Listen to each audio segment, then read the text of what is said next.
সুবহানাকা লা ইলমা লানা ইল্লা মা 'আল্লামতানা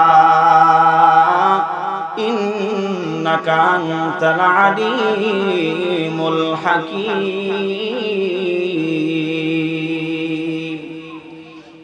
সম্মানিত ভাইরা, আসুন আমি আপনাদের সম্মুখে আল্লাহ রাব্বুল আলামিনের কালামুল্লাহ শরীফ থেকে ছোট্ট একটি আয়াতে কারিমা তেলাওয়াত করেছি। যে আয়াতে কারিমার অর্থটা এমন, আল্লাহ রাব্বুল আলামিন বলেন, হে ঈমানদারগণ, তোমরা আমাকে ভয় করো এবং যারা সাদিকিন সত্যবাদী তোমরা তাদের অন্তর্ভুক্ত হও। এটা আল্লাহ রাব্বুল আলামিন আয়াতে কারিমার মধ্যে বলেছেন। তো আল্লাহ বলেন, ইয়া আইয়ুহাল্লাযীনা আমানু ইত্তাকুল্লাহ ওয়া কুনু মা'আস সাদিকিন। এই হলো আয়াতে কারিমার বাংলা অর্থ, এর আয়াতে কারিমা। আসুন আমি ছোট্ট একটি হাদিসের টুকরা তেলাওয়াত করেছি, তার একটু বঙ্গ অনুবাদ শুনে আসি। এর বঙ্গ অনুবাদ হলো এরকম যে আল্লাহ রাব্বুল আলামিন যার ভালো চান, যার মঙ্গল চান, শুধুমাত্র কেবলমাত্র আল্লাহ রাব্বুল আলামিন তাকেই দিনের সঠিক বুঝ দান করেন। বলেন সুবহানাল্লাহ, একটু জোরে বলো সুবহানাল্লাহ, আলহামদুলিল্লাহ। তা আসেন আমরা আগে আয়াতে কারিমার একটু আলোচনা শুনি। ইয়া আইয়ুহাল্লাযীনা আমানু, এখানে আল্লাহ রাব্বুল আলামিন ঈমানদারদেরকে ডাক দিবেন। ঈমানদারদেরকে আল্লাহ রাব্বুল আলামিন ডাক দেওয়ার পরে আল্লাহ রাব্বুল আলামিন ঈমানদারদেরকে দুইটা পরামর্শ দিয়েছেন। বলেন পরামর্শ আল্লাহ রাব্বুল আলামিন কাকে দিয়েছেন? কথা বলেন, কাকে দিয়েছেন? ঈমানদারদেরকে দুইটা পরামর্শ দিয়েছেন। এক নাম্বার পরামর্শ হলো তোমরা আমাকে ভয় করো। দুই নাম্বার পরামর্শ হলো যারা সাদিকিন সত্যবাদী বান্দা তোমরা তাদের অন্তর্ভুক্ত হও। এই দুইটা পরামর্শ আল্লাহ রাব্বুল আলামিন ঈমানদারদেরকে দিয়েছেন।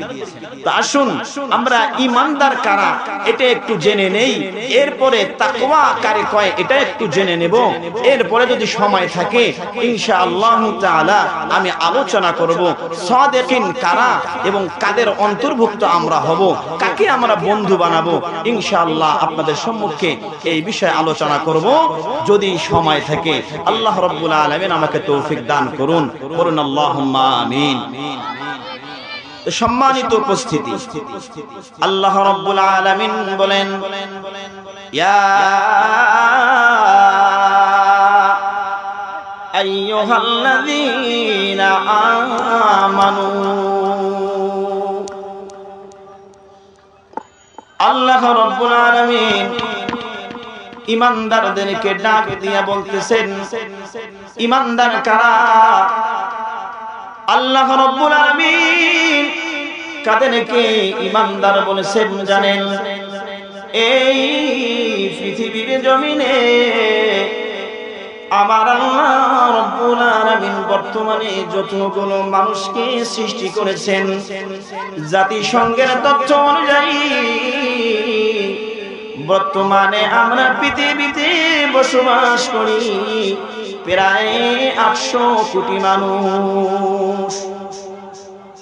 এই 800 কোটি মানুষের মধ্যখান থেকে প্রায় 206 কোটি মানুষ হলো ঈমানদার বিশ্বাসী। আল্লাহ রাব্বুল আলামিন কেমন জানি এতগুলো মানুষকে আল্লাহ রাব্বুল আলামিন ডাক দেন নাই? 830 কোটি মানুষের মধ্যখান থেকে আমার আল্লাহ, আপনার আল্লাহ 206 কোটি মানুষকে আলাদা করে নিয়েছেন। আলাদা করে নেওয়ার পরে আমার আল্লাহ রাব্বুল আলামিন তাদের একটা উপাধি নাম দিয়েছেন, সেই নামটা হলো তোরা বিশ্বাসী। এই পৃথিবীর জমিনে যাকে আমরা মধু বিক্রি করতে দেখি তাকে মধুওয়ালা বলি কিনা? যে দুধ বিক্রি করে তাকে আমরা দুধওয়ালা বলি কিনা? যে ডিম বিক্রি করে তাকে আমরা ডিমওয়ালা বলি, যে ফেরির ব্যবসা করে তাকে আমরা ফেরিওয়ালা বলি। এই পৃথিবীর জমিনে যেই মানুষগুলো 7টা জিনিসের উপরে বিশ্বাস করবে গো, আল্লাহ রাব্বুল আলামিন তাদেরকে বিশ্বাসী বলে ডাক দিয়েছে। সুবহানাল্লাহ বলেন। বলেন কয়টা জিনিসকে বিশ্বাস করলে আল্লাহ উপাধি নাম দেবে বিশ্বাসী? বলেন কয়টা জিনিস? 7টা জিনিসকে যদি আপনি আমি বিশ্বাস করি গো, আমার আল্লাহ রাব্বুল আলামিন আপনাকে আমাকে বিশ্বাসী বলে ডাক দিবেন। 1 নাম্বার আল্লাহ ডাক দিয়ে বলেন, দুনিয়ার কোন মানুষ যদি আমি আল্লাহর প্রতি বিশ্বাস রাখে তাহলে আমি তাকে বিশ্বাসী বলবো। 2 নম্বরে যদি আমার ফেরেশতার উপর বিশ্বাস রাখে, 3 নম্বরে আমার পয়গম্বরদের উপর বিশ্বাস রাখে, 4 নম্বরে আমি আল্লাহ রাব্বুল আলামিন আসমানি যতগুলো কিতাব নাযিল করেছি রে, আমার এই আসমানি কিতাবগুলোর উপরে যখন কোন বান্দা বিশ্বাস করবে, এতটুকু নয় রে বান্দা, এতটুকু নয় রে বান্দা, তুমি যখন পরকালকে বিশ্বাস করবে, ভালো মন্দ তকদীরের উপরে বিশ্বাস করবে রে বান্দা, এতটুকুই নয়, মৃত্যুর পরে আমি আল্লাহ রাব্বুল আলামিন আবার তোমাকে জীবিত করব। এই 7 জিনিসের উপরে বান্দা তুমি যখন বিশ্বাস করবে, আমি আল্লাহ রাব্বুল আলামিন তোমাকে একটা উপাধি নাম দিব, তোমরা হইলা বিশ্বাসী। জোরে বলেন সুবহানাল্লাহ। আর এই বিশ্বাসীর আরবি হলো ঈমান, আর ঈমানের বহু বচন হলো আমানু। এই আয়াতে কারিমার ভিতরে আল্লাহ রাব্বুল আলামিন আমানু বলে ডাক দিয়েছেন, এখানে বহু বচন লাগাইছেন। তার মানে এই পৃথিবীর জমিনে 206 কোটি মুসলমানকে আপনার আমার আল্লাহ ডাক দিয়ে বলেন, হে ঈমানদারগণ ইত্তাকুল্লাহ, তোমরা আমি আল্লাহকে কিন্তু ভয় করবা। আমার প্রাণের ভাইরা, ঈমান একটা এমন দামি জিনিস, ঈমান একটা এমন দামি জিনিস রে, আল্লাহর পয়গম্বর বলে আমার কোন উম্মত যদি যারা পরিমাণ ঈমান নিয়ে অন্ধকার কবরে যাইতে পারে রে, এই পৃথিবীটাকে এইরকম 10টা পৃথিবীকে একত্রিত করলে যত বড় হবে রে, এইরকম 10টা পৃথিবীকে একত্রিত করলে যত বড় হবে, আমার আল্লাহ রাব্বুল আলামিন যারা পরিমাণ ঈমানওয়ালা বান্দাকে এত বড় জান্নাত আল্লাহ দান করে দিবে। একটু জোরে বলেন সুবহানাল্লাহ। ঈমানের কেমন দাম ভাইজান, ঈমানের কেমন দাম। যারা পরিমাণ ঈমান যদি আপনি নিয়ে অন্ধকার কবরে যাইতে পারেন, যারা পরিমাণ ঈমান নিয়ে যদি আপনি অন্ধকার কবরের বাসিন্দা হতে পারেন, পয়গম্বর বলেন এই যারা পরিমাণ ঈমানের বদৌলতে এই পৃথিবীটাকে 10টা পৃথিবী একত্রিত করলে যত বড় হবে, এত বড় জান্নাত আল্লাহ রাব্বুল আলামিন ওই যারা পরিমাণ ঈমানওয়ালাকে দান করে দিবে। আপনারা অনেক খুশি হন নাই? খুশি হয়েছেন নাকি? যদি খুশি হয়েছেন একটু বলেন সুবহানাল্লাহ, আরো একটু জোরে বলেন সুবহানাল্লাহ। আপনার আমার মাঝখান থেকে এই ঈমানটাকে হরণ করে নেওয়ার জন্য হিন্দু বৌদ্ধ খ্রিস্টানরা উঠে পড়ে লেগেছে কেমন করে আপনার মাঝখান থেকে আমার মাঝখান থেকে ঈমান নামের দৌলতটাকে নিয়ে যায়।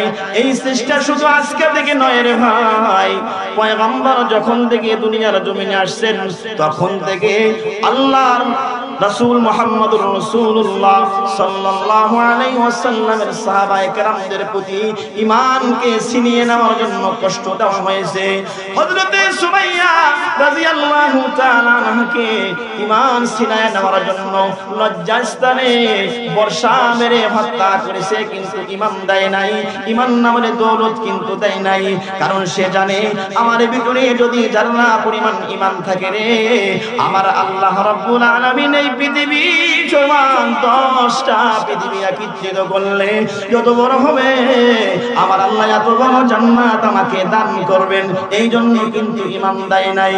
হযরতে বিলাল রাদিয়াল্লাহু তাআলা আনহুকে সেই রকম নির্যাতন করেছে, সেই রকম জুলুম করেছে, শুধু বলেছে ঈমান ছাড়ো। উনি বলেছেন না না, আমি আমার জীবন দিয়ে দিব, ঈমান নামের দৌলত আমি দেব না। এইরকম হাজারটা উদাহরণ আমি দিতে পারবো।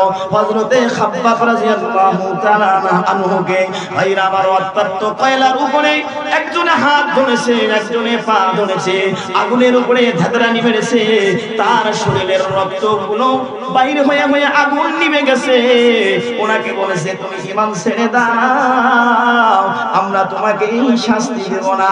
উনি বলেছে তুমি যদি আমাকে মেরে ফেলো, তুমি যদি আমার জীবনটাকে নষ্ট করে দাও, তুমি যদি আমাকে মারতে মারতে এই দুনিয়া থেকে বিদায় করে দাও, আমি এই দুনিয়া থেকে বিদায় নিব রে, ঈমান নামের দৌলত কিন্তু আমি দেব না।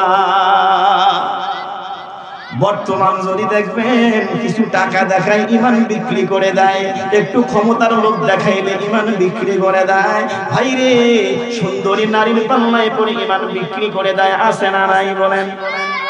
হ্যাঁ মুসলমান, মনে রাখবেন এক যারা পরিমাণ ঈমান নিয়ে যখন অন্ধকার কবরে যাইতে পারবেন, আল্লাহ রাব্বুল আলামিন বলেন, এই আল্লাহ রাব্বুল আলামিনের হাবিব বলেন, এই যারা পরিমাণ ঈমান নিয়ে অন্ধকার কবরের বাসিন্দা হওয়ার কারণে আমি আল্লাহ রাব্বুল আলামিন তোমার কবরটাকে আলো দিয়া ভরপুর করে দেব। বলেন সুবহানাল্লাহ। ভাইরা আমার, বন্ধুরা আমার, এই হলো ইয়া আইয়ুহাল্লাযীনা আমানু। আর আমি ঈমানের আলোচনা করব না, এখন দ্বিতীয় অংশে চলে যাই। আল্লাহ বলেন ইত্তাকুল্লাহ। হে ঈমানদারগণ, আল্লাহ প্রথমে ডাক দিলেন হে ঈমানদারগণ, এরপরে বললেন ইত্তাকুল্লাহ। হে ঈমানদারগণ, তোমরা আমি আল্লাহকে ভয় করবা। এখানে একটা প্রশ্ন করি রে বাজান, বলেন তো আল্লাহ রাব্বুল আলামিন কোন বেঈমানকে কি বলেছে আমাকে ভয় করবা? বলছে নাকি? কোন বেঈমানকে আমার আল্লাহ বলে নাই তুমি আমাকে ভয় করো। আল্লাহ রাব্বুল আলামিন ঈমানদারদেরকে বলেছেন তুমি আমাকে ভয় করবা। কোন বেঈমানকে বলে নাই তুমি আমাকে ভয় করবা। কারণ যেই ব্যক্তি আল্লাহর প্রতি বিশ্বাসই রাখে না, সেই ব্যক্তি আবার আল্লাহরে কি ভয় করবে? যেই ব্যক্তি স্কুলে ভর্তি হয় নাই, তার জন্য আবার পরীক্ষা কিসের? ঠিক কিনা কম? যে 7 জিনিসকে বিশ্বাস করে মুসলমান হয়েছে, আল্লাহর হাবিব আল্লাহ বলেন যে 7 জিনিসকে বিশ্বাস করার পরে তোমরা মুমিন হয়েছো, তোমাদেরকে আমি আল্লাহ রাব্বুল আলামিন বললাম তোমরা আমি আল্লাহকে ভয় করবা। কেমন ভয় করতে হবে আল্লাহরে জানেননি? দারুল উলুম দেওবন্দে একজন ছাত্র পড়তেন, লেখাপড়া করতেন। এ ভাইরা, এ যুবক ভাইরা, একটু মনোযোগ সহকারে ঘটনাটা শুনবেন। ও আমার মুরব্বি বাপ জানে না, একটু মনোযোগ সহকারে শুনবেন। দারুল উলুম দেওবন্দে একজন যুবক পড়তেন, বাবাও নাই মাও নাই, চিরতরের জন্য এতিম, মাদ্রাসায় পড়বেন, আলেম হবেন, মিশকাত জামাতে পড়ে, নাম তার জুবাইর। কি নাম বললাম বলেন? জুবাইর তার নাম। উস্তাদকে দিয়ে বলেছেন উস্তাদজি মনে বড় আশা গো, আমি আলেম হব। আল্লাহ রাব্বুল আলামিন আমাকে হাফেজে কোরআন বানিয়েছেন, মনে বড় আশা গো আমি আলেম হব। কিন্তু আমার বাবাও নাই, এই দুনিয়ার জমিনে আমার মাও নাই, আমার লেখাপড়ার ভরণ পোষণ কেউ নিতে চায় না। দয়া করে মায়া করে যদি একটু ব্যবস্থা করে দিতেন, তাহলে আমার জন্য আলেম হওয়া সহজ হয়ে যেত। দারুল উলুম দেওবন্দের একজন হুজুর বলেন, বাবাজান রে, চিন্তার কোনো কারণ নাই, আমার কাছে এমন একটা এলাকার খবর আছে, যেই এলাকায় কিন্তু ইমাম সাহেব নাই, মারা গেছে। তোমার এই এমন একটা জায়গায় ইমামতি নিয়ে দিব, গ্রামবাসীরা তোমার ভরণ পোষণের দায়িত্ব নেবে, গ্রামবাসীরা তোমাকে 3 বেলা খানা দিবে, তুমি শুধু এখানে 5 ওয়াক্ত আযান দিবা, জুমার নামাজ পড়াইবা, আর ওখানে 5 ওয়াক্ত নামাজ পড়াইবা পারবানি। বলে হুজুর গো, আমার লেখাপড়া করার জন্য এই সামান্য কাজটুকু আমি করতে পারবো, আপনি টেনশন করবেন না। হুজুর ওই সন্তানকে নিয়া, ওই ছাত্রকে নিয়া চলে গেলেন ওই এলাকায়।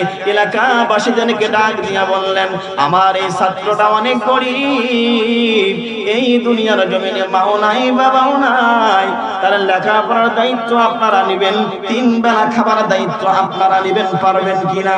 হ্যাঁ পারবো।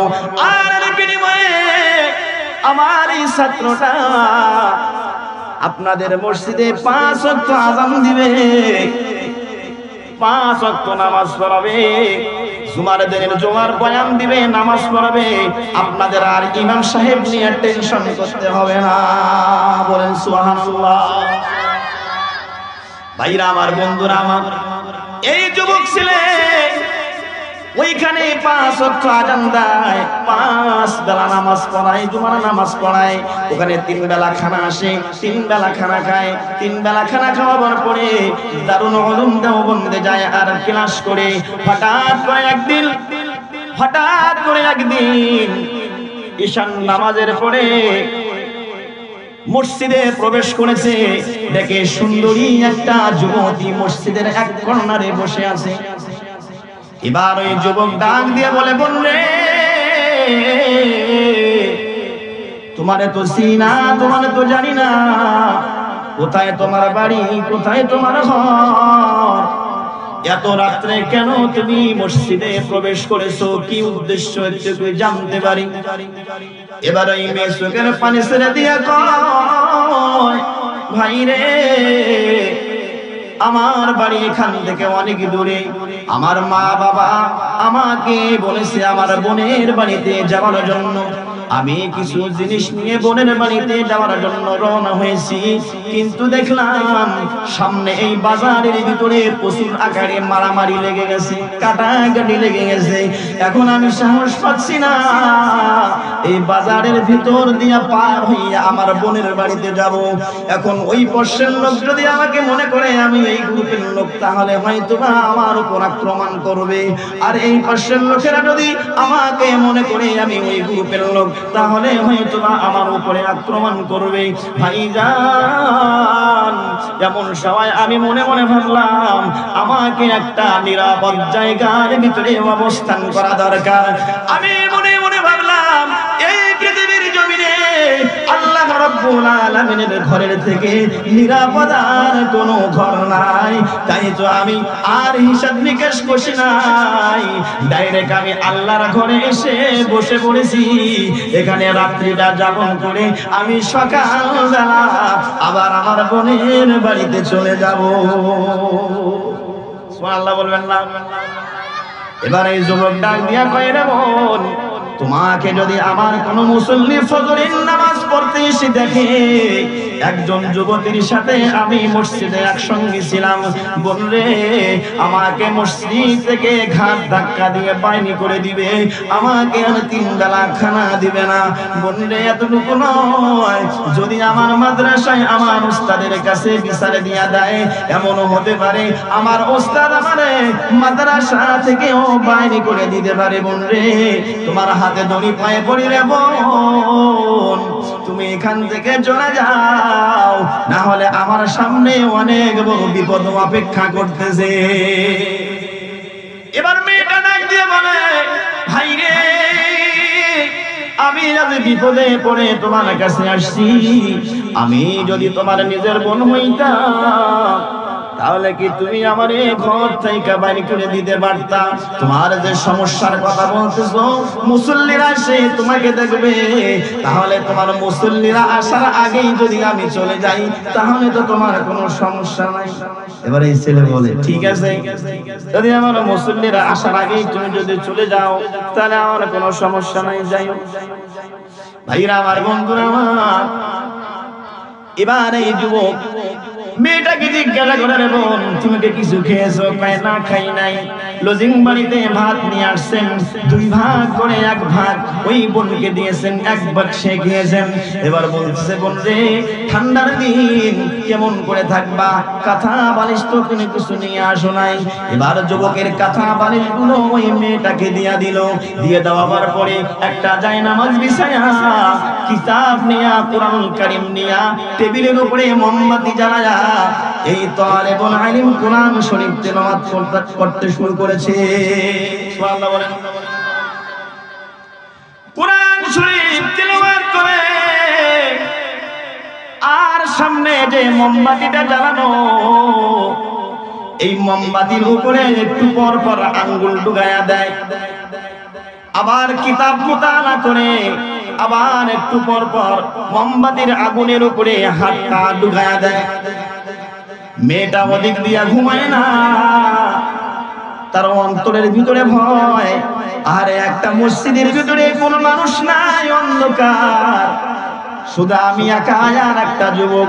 যুবক যদি আমার উপরে ঝাঁপিয়ে পড়ে তাহলে আমার কোনো রক্ষা নাই। মেয়ে শুধু কাঁথা কম্বল গুলা গায়ের উপরে ফালাইয়া দিয়া আড়ায়া আড়ায়া যুবকের দিকে তাকিয়ে তাকিয়ে দেখে।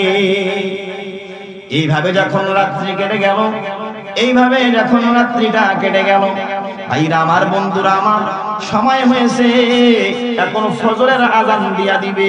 ফজরের আযানের আগে ওই তালেবুল ইলম বোনকে ডাক দিয়া বলে, রে বোন তুমি না বলছিলা, তুমি না আমাকে বলছিলা, তুমি না আমারে বলছিলা মুসল্লিরা আসার আগেই তুমি চলে যাইবারে বোন, তাহলে এখনো আমার মুসল্লিরা আসে নাই, তুমি এখান থেকে চলে যাও। এবার ওই যুবতী ডাক দিয়ে বলে, ভাই রে আমি যাব, তবে একটা প্রশ্ন তোমার কাছে আমার আছে, যতক্ষণ পর্যন্ত আমি এই প্রশ্নের উত্তর পাবো না ততক্ষণ পর্যন্ত আমি মসজিদ থেকে বাইরে হব না। এবার যুবক ডাক দিয়ে বলে, বোন রে বলো না তোমার কি প্রশ্ন রয়েছে। এবার ডাক দিয়া বলে, ভাই রে আমি কিন্তু রাত্রিবেলা ঘুমাই না, আমি কিন্তু রাত্রিবেলা ঘুমাই নাই, তোমার ভয়ে আমি ঘুমাই নাই। কাঁথা কম্বল গুলা মাথার উপরে দিয়া আড়ালে আড়ালে আমি তোমার কাণ্ড ক্লাব দেখেছি। ভাই কি দেখেছো? ভাই রে দেখি আপনি একবার কোরআনুল কারীম তেলাওয়াত করেন, আর একবার দেখি কিতাব মুতালা করেন, আর একটু বলে বলে দেখি আপনি আগুনের ভিতরে আপনার আঙ্গুলটা ডুবাইয়া দেন। কেন এমনটা করছেন একটু কি বলবেন? আপনার আঙ্গুল তো পুড়ে কালো হয়ে গেছে, আপনার আঙ্গুল তো ফোসা পড়ে গেছে, ফসকা পড়ে গেছে, একটু বলবেন। এবার এই যুবক চোখের পানি ফেলে কান্দে আর বলে, বোন রে যখন তুমি ওই ঘরের এক কোণায় যখন তুমি শুয়ে শুয়েছিলা, শয়তান আমাকে বারবার ওয়াসওয়াসা দেয়, শয়তান আমাকে বারবার বলে এই ঘরের ভিতরে কিন্তু কেউ নাই, অন্ধকার, দরজাগুলো বন্ধ, তুমি যদি এই মেয়ের সঙ্গে খারাপ কাজ করো কেউ কিন্তু তোমাকে কিছু বলবে না। বললে আর আমি আমার মনকে বুঝাইছি, শয়তান রে তুই তো ঠিকই বুঝাইনি ঘরে কেউ নাই, কিন্তু আমি যদি জিনা করবইয়া কাল কিয়ামতের ময়দানে আল্লাহর দরবারে দাঁড়াই, তাহলে আমি তো আল্লাহর জাহান্নামের আগুন সহ্য করতে পারবো না। তাই আমি নিজে নিজেই একটু প্র্যাকটিস করতেছিলাম, আগুনের ভিতরে আমার আঙ্গুলটাকে ডুবাইয়া দিয়া দেখিনি দুনিয়ার আগুন আমি সহ্য করতে পারি কিনা। যদি আমি দুনিয়ার আগুন সহ্য করতে পারি তাহলে আমি তোমার সঙ্গে খারাপ কাজে লিপ্ত হব, কোনো সমস্যা নাই। বললে বারবার আমি আঙ্গুল দিয়েছি আর বারবার আমি লা হাওলা ওয়ালা কুওয়াতা ইল্লা বিল্লাহ পড়েছি, কারণ আমার পক্ষে জাহান্নামের আগুন সহ্য করা সম্ভব হবে না। যার কারণে তুমি আসছো, যখন থেকে এই পর্যন্ত আমি তোমার দিকে আর দ্বিতীয়বার চোখ তুলে তাকাই না। ভাইরা আমার, বন্ধুরা আমার, একটা ঘরের ভিতরে কেউ নাই, দরজা বন্ধ, জানলা বন্ধ, কেউ নাই, দেখার মতো কেউ নাই। জাহান্নামের আগুনকে ভয় করে, আল্লাহ রাব্বুল আলামিনকে ভয় করে যেই যুবক গুনাহ থেকে ফিরে থাকে, এই যুবকের নাম হলো তাকওয়াবান যুবক। আল্লাহ রাব্বুল আলামিন এই কথাটাই বলেছেন, রে বান্দা ইত্তাকুল্লাহ। এই যুবক যেমন করে আমাকে ভয় করেছে, এই যুবক যেমন করে আমার জাহান্নামের আগুনকে ভয় করেছে, রে বান্দা, অনুরূপভাবে তোমাকে আমি আল্লাহ রাব্বুল আলামিনকে ভয় করতে হবে। আল্লাহ রাব্বুল আলামিন এই জন্য বলেন ইত্তাকুল্লাহ, সুবহানাল্লাহ বলেন। তাহলে এক নম্বরে আল্লাহ রাব্বুল আলামিন ঈমানদারদেরকে ডাক দিলেন, দুই নম্বরে আল্লাহ রাব্বুল আলামিন বললেন তোমরা তাকওয়া অবলম্বন করো। উদাহরণ স্বরূপ কেমন তাকওয়া অবলম্বন করতে হবে, এই দারুল উলুম দেওবন্দের ছাত্র যেমন করে তাকওয়াকে আকারায়া ধরছেন, অবলম্বন করছেন, আপনাকে আমাকে অনুরূপভাবে তাকওয়া অবলম্বন করতে হবে। পারবো তো ইনশাআল্লাহ? পারবো তো ইনশাআল্লাহ?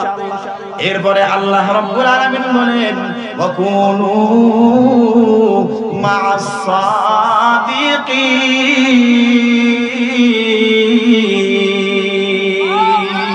আল্লাহু আকবার বলেন। আল্লাহ রাব্বুল আলামিন এরপরে বলেন ওয়াকুনু মা'আস সাদিকিন। তাহলে আয়াতের ভিতরে দুইটা পরামর্শ। প্রথমে আল্লাহ রাব্বুল আলামিন ঈমানদারদেরকে ডাক দিয়েছেন, দ্বিতীয়তে আল্লাহ রাব্বুল আলামিন একটা পরামর্শ দিয়েছেন, তৃতীয়তে আল্লাহ রাব্বুল আলামিন আর একটা পরামর্শ দিচ্ছেন। সেই পরামর্শটা হলো আল্লাহ রাব্বুল আলামিন কয় ওয়াকুনু মা'আস সাদিকিন। বান্দারে, যারা সত্যবাদী তোমরা তাদের দলের ভিতরে ঢুকে যাও, তোমরা তাদের সংস্পর্শে যাও, তাদের সঙ্গে পরামর্শ করো, তাদেরকে তোমরা বন্ধু বানায় নাও। সাদিকিন বান্দা তাকেই বলা হয় ওই ব্যক্তি দুনিয়ার জমিনে সবথেকে বড় সত্যবাদী, যিনি আল্লাহ রাব্বুল আলামিনের হুকুম আহকাম, হুজুর পাক সাল্লাল্লাহু আলাইহি ওয়াসাল্লামের আদর্শ অনুযায়ী জীবন যাপন করে। তাহলে আমরা সত্যবাদী হিসেবে কাকে আখ্যা দিব? যে ব্যক্তি আল্লাহ রাব্বুল আলামিনের হুকুম আহকামাত গুলোকে সুন্দর করে মেনে চলে এবং আল্লাহ রাব্বুল আলামিনের হাবিব জনাবে মুহাম্মদুর রাসূলুল্লাহ সাল্লাল্লাহু আলাইহি ওয়াসাল্লামের যেই পথ, যেই মত, এটাকে অবলম্বন করে, এটাকে অনুকরণ করে আমরা তাকে দুনিয়ার জমিনে সবথেকে সত্যবাদী জানবো তো ইনশাআল্লাহ? জানবো তো ইনশাআল্লাহ? সম্মানিত ভাইরা, দুনিয়ার জমিনে যদি আপনার মদ খুরের সঙ্গে বন্ধুত্ব হয়, কার সঙ্গে বন্ধুত্ব হয়? কোন মদ খায় তার সঙ্গে যদি আপনার বন্ধুত্ব হয়, দেখবেন হঠাৎ করে আপনার এই মদের দাওয়াত দিয়ে দিবি। যদি কোনো বিড়িখোরের সঙ্গে আপনার বন্ধুত্ব হয়, বিড়ি লাগায়া দেখবেন মুড়াটা হইলেও কিন্তু আপনারে দিবে। যদি কোনো জুয়াখোরের সঙ্গে আপনার বন্ধুত্ব হয়, দেখবেন আপনাকেও বলবে দোস্ত রে বইসা রইছো, চলো না একটু তাস খেলি, চলো না একটু জুয়া খেলার সময়টা কাটিয়ে দেই। আর আপনার বন্ধুত্ব যদি তাহাজ্জুদ গুজারি কোনো মানুষের সঙ্গে হয়, একসঙ্গে দেখা হলে বলবে বন্ধু রে আজকে রাত্রে কি তুমি তাহাজ্জুদের নামাজ পড়ছো? ঠিক কিনা? যদি কোনো রোজাদারকে আপনি বন্ধু বানাইতে পারেন, যদি একত্রিত হন, বলবে দোস্ত রে তুমি কি আজকে রোজা রাখছো নি? কয় না না রোজা রাখি নাই। কয় তুমি কিন্তু কামটা ভালো করো নাই, কালকে থেকে কিন্তু তুমি রোজা রাখবা। জোরে বলেন কথা ঠিক কিনা? ভাইরা আমার, বন্ধুরা আমার, এই জন্য যাকে তাকেই কিন্তু বন্ধু বানা যাবে না, বেনামাজিকে বন্ধু বানা যাবে না, বেদিনকে বন্ধু বানা যাবে না। যার ভিতরে ঈমান নামের দৌলত নাই তাকে জীবনের ভিতরে বন্ধু বানাবেন না। তাহলে কি হবে জানেননি? আপনার ভিতরে যে ঈমান আছে সেই ঈমানটাও হরণ করে নিয়ে চলে যাবে। আপনি একজন হিন্দু ভাইকে বন্ধু বানাইছেন, পাশেই পূজা লেগেছে, আপনাকে বলবে দোস্ত রে চল না একটু পূজা বাড়িতে যাই, ঠিক কিনা কোন? যদি কোনো মুসলমানের বাচ্চা পূজা বাড়িতে যায় ওর ভিতরে ঈমান থাকবে না। ভাইরা আমার, বন্ধুরা আমার, আপনি কিসের জন্য পূজা বাড়িতে যাবেন? আপনি মুসলমানের সন্তান হয়ে পূজা বাড়িতে যান, আশপাশে অনেক হিন্দু বাড়ি আছে, আমি আপনাদের মন খারাপ হয় এমন কোনো কথা বলবো না, কিন্তু বলতে চাই আপনারা বলেন তো আজ পর্যন্ত কোন হিন্দুর ছেলে কি বলেছে দোস্ত রে চলো না তোমাদের ঈদগাহে নামাজ হচ্ছে আমি একটু নামাজ পড়ে আসি? বলছেনি? বলছেনি? আজ পর্যন্ত এমন কোন হিন্দুর ছেলে আমি পাই নাই যেই ছেলেটা বলেছে দোস্ত রে যেহেতু যাইতেছে ঈদের নামাজ পড়ার জন্য চল না তোর সঙ্গে ঈদের নামাজ পড়তে যাই। বন্ধুরে তুই তো জুমার নামাজে যাচ্ছিস, চল না তোর সঙ্গে একটু জুমার নামাজটা পড়ে আসি।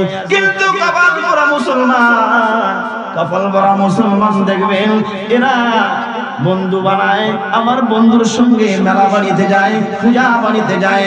আপনাকে একটা কথা বলে রাখি রে ভাই, আপনার সম্পর্ক যদি পূজা করেন ওয়ালাদের সঙ্গে হয়, মদ খোরের সঙ্গে হয়, জুয়া খোরের সঙ্গে হয়, হারাম খোরের সঙ্গে হয়, মৃত্যুকার সঙ্গে যদি আপনার বন্ধুত্ব হয়, কালকে আমাদের দিনে তার সঙ্গে আপনার হাসর নাসর হবে, আর তার সঙ্গে হাসর নাসর হলে আপনারা জায়গা জান্নাতে হবে নাকি জাহান্নামে হবে আপনারা বিবেচনা করে বাইরে করে নেন, আর আমাকে বলতে হবে না, ঠিক কিনা? ভাইরা আমার, বন্ধুরা আমার, বন্ধু বানাইতে হবে কাকে? উকবা ইবনে আবি মুআইত নামে একজন কাফের ছিলেন, ভালো করে শুনেন। উকবা ইবনে আবি মুআইত নামে একজন কাফের ছিলেন। তেনার একটা অভ্যাস ছিল, তিনি যদি ব্যবসার ভিতরে লাভ করতেন তাহলে লভ্যাংশটা দিয়ে উনি মক্কার কোনো ভালো মানুষকে মেহমানদারি করাইতেন।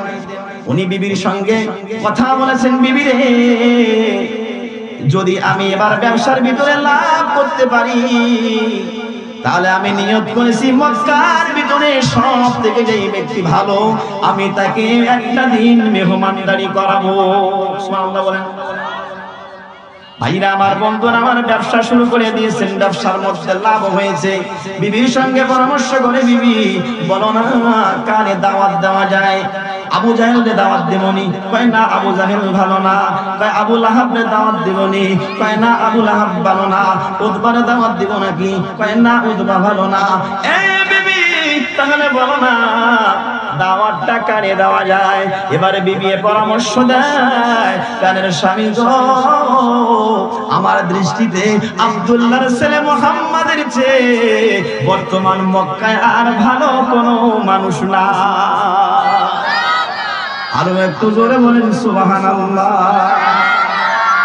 মুসলমানের আদর্শ এমন হবে রে ভাই, বেদিনরাও বলতে বাধ্য হবে যে এই ছেলেটা অনেক ভালো, ঠিক কিনা বলেন?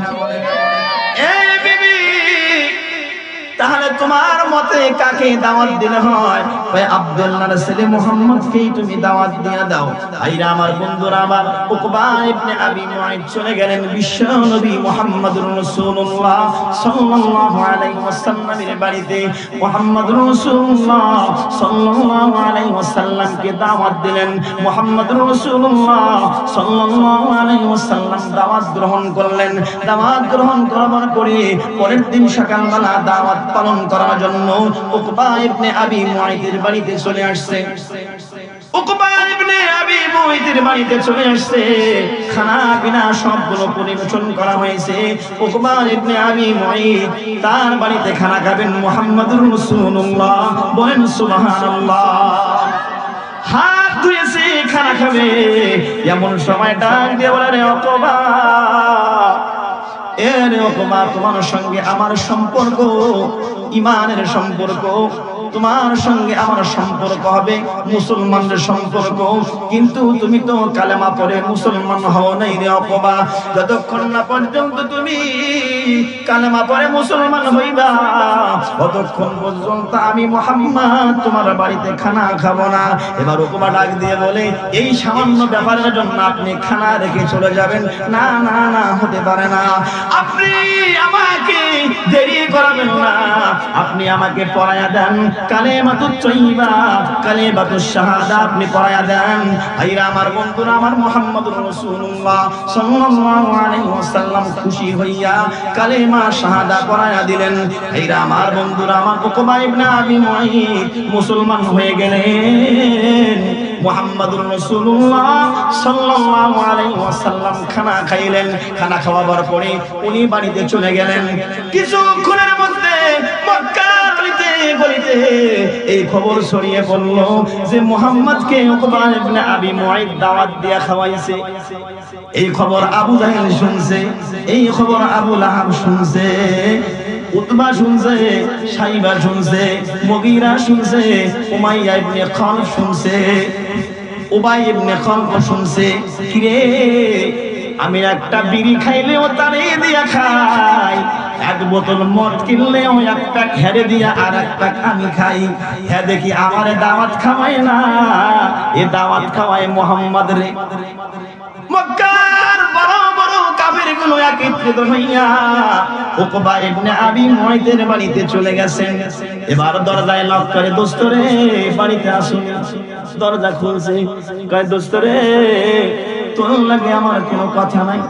কেডা কয়? কাফেররা। কারে কয়? যারে মুসলমান বানায়া দিছে মুহাম্মদ সাল্লাল্লাহু আলাইহি ওয়াসাল্লাম, ওরে কয় দোস্ত রে তোর লাগে কোনো কথা নাই। কয় কেন কথা নাই? তুই আঙ্গুরে দাওয়াত দাস না, আব্দুল্লাহর ছেলে মুহাম্মদ রে দাওয়াত দাস। ঠিক আছে, দাওয়াত দাস নাই, কোনো সমস্যা নাই। দাওয়াত তুই যারে খুশি তারে খাওয়া, কোনো সমস্যা নাই। কিন্তু আমি একটা কথা শুনছি, কথাটা কি সত্য নাকি? কি কথা? কয় তুমি নাকি মুহাম্মাদের হাতে কালেমা পড়া মুসলমান হইছো। এখন কয় দোস্ত রে 10 টাকা সাদা উঠাইলে তোরে 5 টাকা দিতাম, এক বোতল মদ কিনলে তোরে অর্ধেকটা দিয়া খাইতাম, কোথাও নারী নিয়া মজা ফুর্তি করলে তোরে দাওয়াত দিয়া নিয়ে যাইতাম রে বন্ধু, জুয়া খেলাইলে তোরে সাথে নিয়ে আমি জুয়া খেলাইতাম রে বন্ধু। আজ হঠাৎ করে তুই কালেমা পড়া মুসলমান হইলি, একটাবার আমাদেরকে জানাইলি না। উকবা ইবনে আবি মুআইদ একটু হাসি দিছেন, তাসসিলের একটা হাসি দিছেন। তাসসিলের হাসি দিয়া বলে, দোস্ত রে আমি তো কালেমা পড়ছি, এটা হলো পলিটিক্সের কালেমা। কিসের কালেমা কোন? জোরে কোন, কিসের কালেমা পড়ছে? কয় পলিটিক্সের কালেমা পড়ছি। কয় কেমন পলিটিক্সের কালেমা? কয় দোস্ত রে মুহাম্মদকে আমি দাওয়াত দিয়েছি, আমার বাড়িতে আসছে, এখন খানা খাইবে, এমন সময় বলে আমি নাকি কালেমা না পড়লে সে নাকি খাবে না। আমি আমার সম্মানকে রক্ষা করার জন্য আমি ওর সামনে কালেমা পড়ছি। প্রকৃতপক্ষে আমি অন্তর থেকে আবু বকরের কালেমা পড়ি নাই, উসমানের কালেমা পড়ি নাই, হযরতে আলীর কালেমা পড়ি নাই, আমি পলিটিক্সের কালেমা পড়ছি। দেখবেন সামনে যখন নির্বাচন আছে, এখন ওই কিছু কিছু মানুষ আছে এরা পলিটিক্সের টুপি মাথায় দিব না? পলিটিক্সের টুপি মাথায় দিব, পলিটিক্সের কালেমা বলবো আর বলবো আমরা মুসলমান, ভোটটা কিন্তু আমারে দিয়েন। ভোট হলো বড় আমানত, যারে তারে দেওয়া যাবে না, এমন একজন ব্যক্তিরে দিবেন যে নেক আমল করবে, আপনার আমলনামায় আল্লাহ রাব্বুল আলামিন নেক আমল বসায়া দিবে। সম্মানিত উপস্থিতি, আলহামদুলিল্লাহ আমাদের দ্বিতীয় মেহমান চলে আসছে। অনেক লম্বা আলোচনা, আল্লাহ রাব্বুল আলামিন যতটুকু কথা বলেছি এতটুকুর উপরে আমাকে সহ আপনাদের সকলকে যেন আমল করার তৌফিক দান করেন। ওয়া আখির দাওয়ানা আলহামদুলিল্লাহি রাব্বিল আলামিন। আসসালামু আলাইকুম ওয়া রাহমাতুল্লাহ।